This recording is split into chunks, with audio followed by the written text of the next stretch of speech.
मैं विनय वर्मा और आप मुझे कुंडली रहस्य चैनल पर देख रहे हैं। आज के इस कुंडली में, आज के इस वीडियो में हम बात करने वाले हैं केम द्रुम योग के बारे में। तो केम द्रुम योग कब होता है, पहले मैं आपको बतलाता हूँ।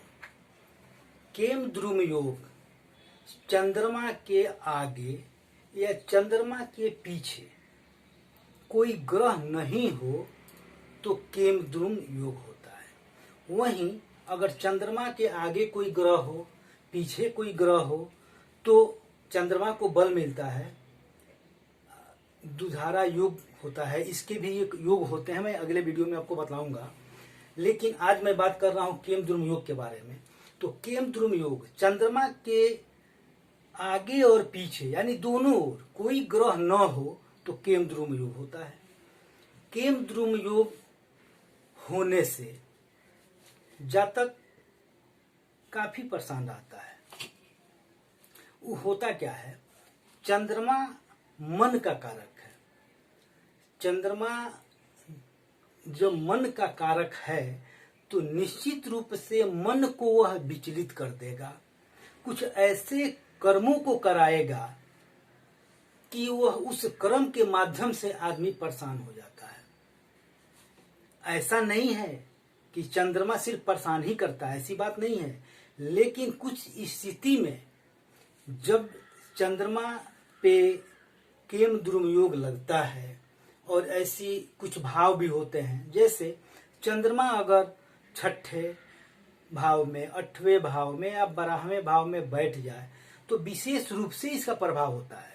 वैसे वह किसी भी भाव में अगर चंद्रमा अकेला बैठता है तो उसका प्रभाव पड़ता ही है। तो चंद्रमा चूंकि मन का कारक है तो मन को विचलित कर देता है। चंद्रमा माता का भी कारक है तो माता को भी कष्ट पहुंचा सकता है।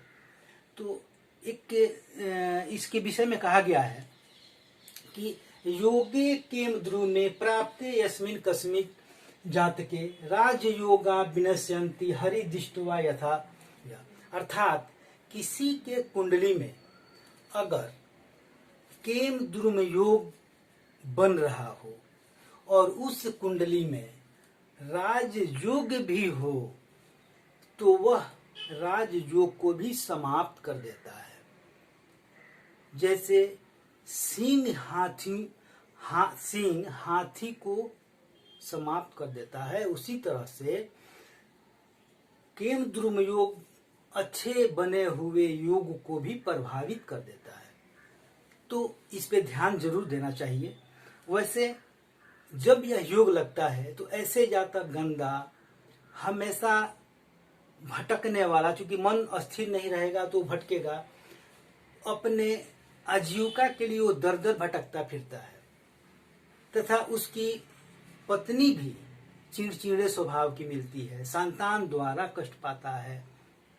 इसके अलावा चंद्रमा अगर केम द्रुम योग लगा है तो अगर वह राजा के घर में भी पैदा, बहुत पैसे वाले परिवार में भी पैदा करे, अपने कर्मों के माध्यम से वो धीरे धीरे उस धन को नाश करने की तरफ लेके चला जाता है। इसलिए उसका ध्यान देना चाहिए, समाधान करना चाहिए। अब हम बतलाते हैं कि यह पूर्णतः तभी होता है, इसका भंग का योग भी है। अब हम आपको चक्र के माध्यम से समझाएंगे।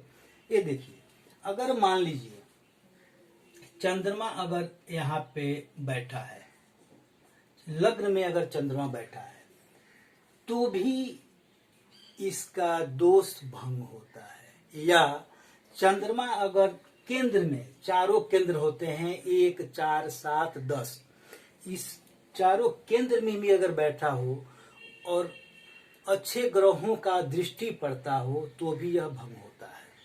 दूसरा चीज कि अगर चंद्रमा जहां बैठा है वहां से पहले, चौथे, 7वें और 10वें भाव में अगर गुरु बैठा हो, पहले अर्थात चंद्रमा के साथ चौथे भाव में, जैसे चौथा भाव हो गया, ये पहला हो गया, यहाँ गुरु बैठ जाए या फिर यहाँ गुरु बैठ जाए या फिर यहाँ गुरु बैठ जाए या फिर यहाँ गुरु बैठ जाए, अर्थात चंद्रमा के साथ बैठ जाए, चंद्रमा के चौथे भाव अर्थात 1, 2, 3, 4 चौथे भाव, 3, 4, 5, 6, 7 सातवें भाव, 8, 9, 10 10वें भाव। अगर गुरु बैठ जाए तो यह योग जो है, यह योग गज केसरी योग बनाता है। और गज केसरी योग अपने आप में बहुत बड़ा योग है, तो भी यह केम द्रुम योग भंग हो जाता है, तो भी यह लागू नहीं होगा। अगला चीज, अगर चंद्रमा के साथ बुध, गुरु या शुक्र साथ में बैठ जाएं तो भी केम द्रुम योग भंग हो जाएगा। तीसरा चीज कि अगर चंद्रमा की बैठा हो वृषभ राशि में, कर्क राशि में, कन्या राशि में, वृश्चिक राशि में, या फिर मकर राशि या मीन राशि में अगर चंद्रमा बैठा हो, जिस भी भाव में बैठा हो, अकेले ही बैठा हो, और उस पर अगर अच्छे ग्रहों का दृष्टि हो तो भी केम द्रुम योग भंग होता है। चंद्रमा 10वें भाव में अगर बैठा हो, गुरु की इस पे पूर्ण, अगर गुरु यहाँ बैठे, गुरु की पूर्ण दृष्टि हो तो भी केम द्रुम योग भंग होता है। इस स्थिति में भी केम द्रुम योग का जो भी बुरा प्रभाव होता है वह उस जातक के ऊपर नहीं लगता है। लेकिन अगर ऐसा भंग होने का कोई कारण नहीं हो, सिर्फ चंद्रमा में पूर्णतः केम द्रुम योग अगर होता हो तो जातक निश्चित रूप से परेशान होगा ही। धन के लिए परेशान हो जाएगा, शांति नहीं रहेगी, उसका दिमाग विचलित हमेशा रहेगा, हमेशा अशांत रहेगा, तो बहुत सारी परेशानी उत्पन्न होती है। तो उसको शांत करने का मैं एक उपाय बतलाता हूँ। सबसे पहले, चंद्रमा मन का कारक है और चंद्रमा शिव से जुड़े हुए रहते हैं। शिव के ललाट पे चंद्रमा वास करता है, गंगा जी वास करती हैं। तो सबसे पहले चंद्रमा को, इस केम द्रुम योग को शांत करने के लिए शिव जी का पूजा करें। चंद्रमा को शांत करने के लिए आप अपने माता को दूध पिलाएं, खुद भी दूध पिएं।